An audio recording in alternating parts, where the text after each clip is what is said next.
Well, let's take another argument. If you take a look what the United States has done over the last 12 months, we're now running a $1.6 trillion deficit this year. And recently the Obama administration upped that budget deficit by another $2 trillion to $9 trillion by 2019. If you take the more than doubling of the Fed's balance sheet, if you take a look at, the various government programs and bailouts, another country tried many of the same things, and it was Japan. Instead of rising inflation, a lot of the deflationists would argue, look at Japan, the outcome was deflationary.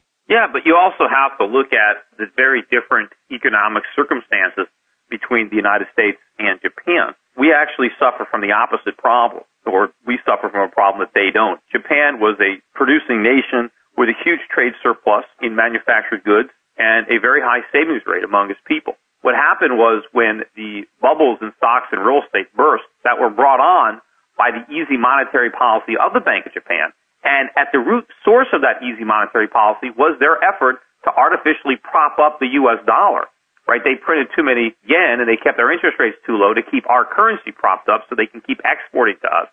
That loose money ended up forming bubbles in stocks and real estate. When the bubbles burst, instead of allowing the market to correct itself, instead of taking the pain, they tried to stimulate, they tried to prop up, and the Japanese government went deep into debt. But the difference was the Japanese government borrowed from its own citizens, and they had an ample supply of savings in which to loan the government. However, this hurt the Japanese economy. That savings would have been better used if it was invested privately as opposed to used for government programs. But the Japanese economy beneath the surface was fundamentally sound, and it was able to withstand all the foolish things that the government did. Now, when you look at what happened to Japanese consumer prices, and you say, well, gee, we didn't have a big increase in consumer prices. What I think would have happened had the government not done that, had the government not spent all that money and printed all that money, consumer prices would have actually fallen a lot more. And so we actually did have inflation in Japan.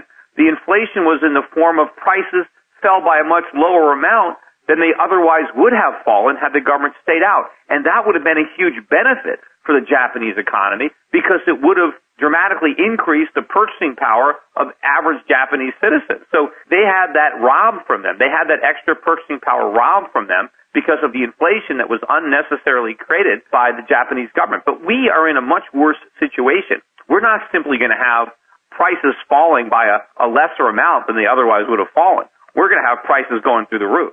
If the deflationists would simply stick to the price of gold, then everything they're saying is true. Everything they're saying is going to happen to prices will happen in gold. But it's not going to happen in dollars. It can't.